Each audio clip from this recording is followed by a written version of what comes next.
Michael, you were pushing and probing, but it ends goalless here at Hinckley. How did you see the game? If I'm being honest, disappointing from us. I think we were nowhere near the levels we've been at the last couple of games. So that's a disappointment. But look, we're going to be positive from it, which we should be, obviously. It's another point away from home. It's 7 points from 9. Look, there was definitely opportunities today to go win the game, and we just didn't have that quality in the final third. I think we defended really well. Just going forward today, we just lacked that cutting edge. Your side edged the possession. You certainly had the better of the chances. The goalkeeper, Jake Lebands, had a fantastic game for them. Probably one of his best of his career, I'd imagine. What was it that disappointed you about your side tonight?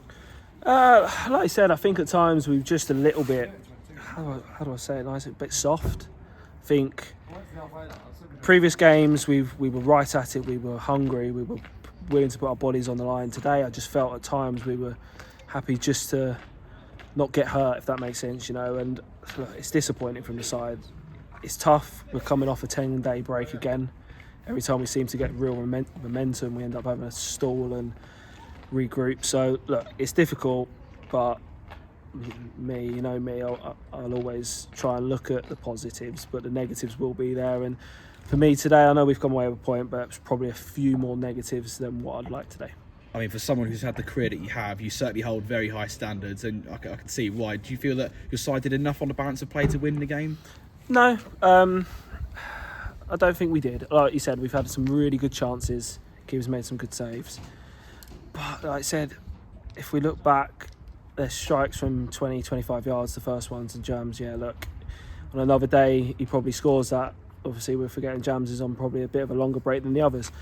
But look, like I said, it's not just myself and my staff that hold the high standards, the boys done, and they know in there tonight that they weren't at their high standards, which is a shame. But look, positives are we weren't at the levels we should have been at today, but we've not lost the game. We were, like I said, we controlled certain aspects of it, but like I said, we weren't good enough probably overall to win it.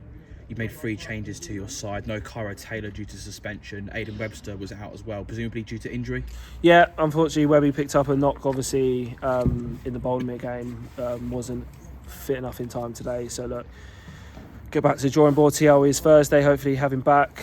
We've got a bit of good news in terms of Fraser. We trained last week, so he should be back in contention again this week as well. So, look, we are a bit light in them attacking options at the moment. It's something we have to address. And look, we've been good. I think it just highlighted today that at times we weren't very good going forward and we couldn't really change it, So, look, it's difficult.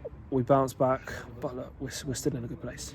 You made a new addition to your midfield today with Romeo Ingman joining the club, and you brought him on during the second half as well. What did you make of his performance, and what can we expect to see from him moving forward? Yeah, I think he done really well. We said to him, come in and just get on the ball. We seemed in that final third, no one really wanted to take the reins and be positive, and he done that at times. He got on the ball, he drove, he created some really good chances as well. Look, I think he's still got to get used to step 4 football. He's got to get there quick because he'll be thrown in the deep end. Look, me, I'm an advocate. If I think the lads are good enough, no matter what the age, they will come in and play for this team. And he's another one, like I said, he's 18 years of age, and I think under the right guidance with us and that real experience, he can be someone that will drive forward this year. Just on those other 2 players that you brought back into the side, Jarvis Wilson, I thought was immaculate at the back tonight, played a huge part in that clean sheet, and you brought Jamal Adams straight back into the fold up front. Was it a tough decision? Because obviously he's had a great season, top scorer so far, but Ethan Johnston was so good up front against Boldmere. Yeah, it's one of them things, isn't it? Like you said, ideally I would have liked to have kept the same side from Boldmere, but obviously Cairo being suspended, and like I said, we were lacking the thing. Jams was obviously the obvious replacement, bringing back down the 9, and with his physicality, like I said, we know Jarvis wears his heart on his sleeve and he drives things, and like I said, he was immense again today. I think defensively, like I said, we were very solid, gave very little away, only when we tried to overplay at times, we tried to be maybe a bit too cocky and nearly got ourselves in trouble. But look, we always speak about it, don't we, Joe? It's a squad game. Players come in, get your shirt, and look, if I'm being honest, there's probably a few there today that probably will look back at today and go, I probably didn't do enough in terms to keep my shirt moving to Saturday. So, look, this is the headaches we have. Another game to come this weekend with Coleshill Town heading to Hayden Road. What would you like to see from your side that will help you turn this point tonight into 3 on Saturday?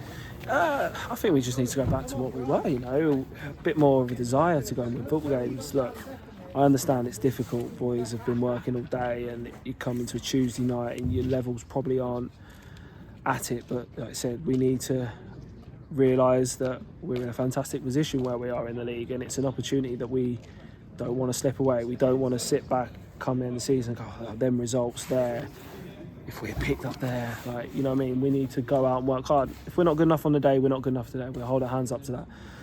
But I said to the boys in there, so far this season, how many games have we been where we've been steamrolled by a team? Not many, 1, 2 maybe.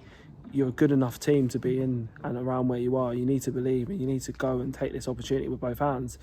They respect that, they have the same drive and vision, so now look, it's up to them now to bounce back Saturday. Well, Jarvis, thanks for coming to speak to us. Just give us your perspective of tonight's 0-0 draw. I'll start off by saying it's a clean sheet and we take a point on the road on a Tuesday night. They're the only positives, but we should have took all 3 and they were there for the taking and we should have won, so it's a bit of a downer, but like I said, clean sheet and a point, you do take that instead of losing. The fans really got behind you tonight, and certainly from the stands, the general consensus was that your team were on the front foot, making chances, looking more likely to score. But having spoken to Michael and listening to yourself, there seems like a lot of disappointment in that dressing room, and it shows that mentality and how far you've come. Yeah, the fans were class. Obviously, always think they're the best in the league, so it's always good for their support. It does stir us on throughout the whole game, but yeah, I'm very disappointed. I think a lot of the lads are disappointed. A few of them said, like you say, it's a clean sheet and a point, but where we've come, we want to be pushing playoffs, and you want to come here, they're there for the taking. I didn't think their defence was very good at all, and you want to take all 3 points. What do you think the biggest disappointment was from that game tonight? Why couldn't you turn that draw into a win? Personally, I think no one's taking responsibility. No one's sticking their chest out, going to do something to score a goal. I think everyone's just passing responsibility to other people today. Like you look at last week, obviously I know I wasn't there, but they scored 3 goals. It was a solid performance and people take responsibility, and look what happened. I just didn't think it was there tonight. On a positive note, you came back into the side. I mean, on a personal note, I thought you led the team really well, and it's a clean sheet, something that we've found hard to come by this season. Yeah, I'll always come here, and that's my job, and I'd rather take a clean sheet than anything else, obviously being at the back, but I do want to obviously go and win the game as well. But yes, it's nice to get a clean sheet. And just physically, how do you feel? Because obviously you played in that rugby game, but it seems like a long time ago now, because we had the Boldmere game, which you were suspended for, and that 10-day break as well. It's been a long time for me. I've kept myself ticking a little bit, but I felt all right out there, and like I said, we as a back four, thought everyone done really well in the back four, and we done our job. It's just a shame we couldn't do it at the other end. And looking ahead to this weekend, Coleshill Town coming to Hayden Road. What have your side got to do better to go and get the 3 points on Saturday? I think just keep pushing and just have the responsibility and desire for someone to go put the ball in the back of the net. If we got one there, it would have opened the floodgates and we would have kept scoring. So I think just take responsibility and someone just put the ball in the back of the net.